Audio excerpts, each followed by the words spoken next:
The Bicolanos are descended from the Austronesian-speaking immigrants who came from southern China during the Iron Age. Many of Bicolanos also have Chinese, Arab, and Spanish admixtures. Most of the townsfolk have Spanish mixtures and their language is referred to Bicol or Bicolano. In 1571, the Spanish conquistador Juan de Salcedo, grandson of Miguel Lopez de Legazpi, came to the Bicol region from the north. 2 years later, in 1573, Juan de Salcedo led his troop in penetrating and exploring the peninsula as far as Santiago de Libon in search for spices, gold, and other precious stones. History. Bicol region or Bicolandia. Bicol region was comprised of the southern part of the Luzon. It is the largest island in the Philippine archipelago. The Bicol region was first mentioned in the Spanish document in 1567. The Bicol region was known as Ibalong, variously interpreted to derive from Ibalyo, means to bring to the other side, or Ibalon means people from the other side. A barangay or a village system in Bicol was in existence by 1569. The Bicol are largely an agricultural and rural people, producing rice, coconut, and hemp. Nearly all of them are Roman Catholic. Their language is closely related to others of the central Philippines, all of which belong to Austronesian, Malayo-Polynesian family of languages. Some persisting traditional practices are the Pamalay, Pentomena, and Tegsican. Belief on God, the soul, and life after death are strongly held by the people. Related to this, these are annual rituals like the Pabasa, Tanggal, Fiestas, and Flores de Mayo.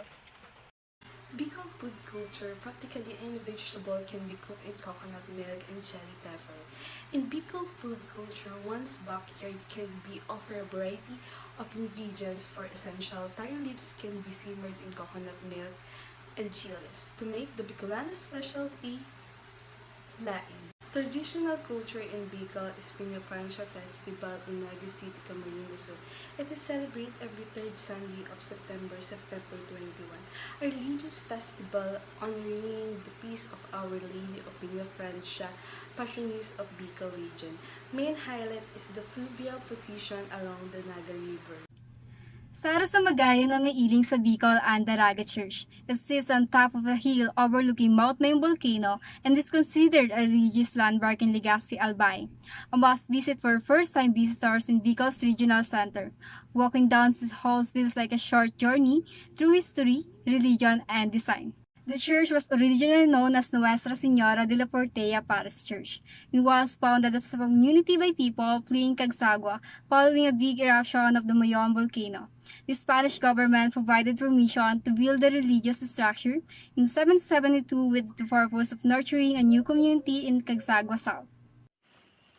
One of the most historical places in Albay is Cagsawa Ruins, as it is a result of the most violent eruption of Mayon volcano in recorded history. Thousands of people were killed in the disaster, but now it is the most famous Daraga Albay tourist spot. Cagsawa Ruin Park is located just outside the city of Daraga in Albay province. As a popular attraction, the site has plenty of food, souvenirs, and activities such as ATV rides that take visitors closer to the volcano. Bicol is known for its distinct cuisine, which mostly features the creamy coconut milk or gata and the red chili peppers. Chili or sili and gata come together into an appetizing dishes. Bicol's regular use of gata and chilies and almost all of its dishes remarks the region's uniqueness relative to the rest of the country.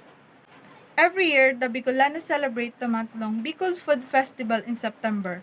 The rich dishes in the Bicol region are highly an exception. The Bicol region has delicious native delicacies such as the famous Bicol Express, laing, pinangat, and sinantolan, which are listed in the must-try food when you're in Bicol.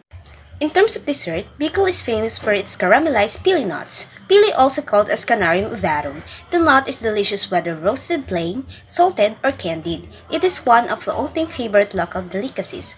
Also, caramelized pili nuts are the most common pasalubong item you can find in the market around the Bicol region.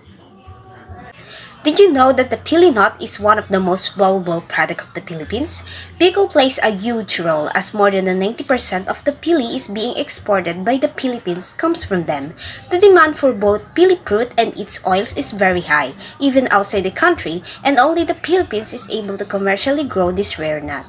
The dialects of the Bicol language are grouped into four major languages: the Northern Coastal Bicol language, Southern Bicol language, Central Bicol language, and BICOL. The Northern Coastal Bicol language was spoken across the region's provinces.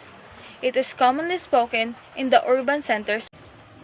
The Southern Bicol language is an interesting group of dialects mainly in southwestern part of Camarines Sur, Western Albay, and Western Sorsogon.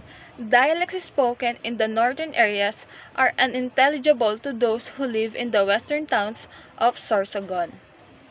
Dialect, which include Central Bicolano, is primarily spoken in the region's major urban centers. Standard Bicol is most commonly used in Camarines Sur town, including Naga City. Marhay na adlaw, it means good day. Bisacol is a combination of Bisaya and Bicol language. Residents of Masbate and communities of Sorsogon use Bisacol language. It is heavily influenced by Waray-Waray, Cebuano, and Ilonggo. Anong apod sani means, what do you call this? Daghang salamat sa indong pagdangog. Daghang salamat sa indong pagdangog.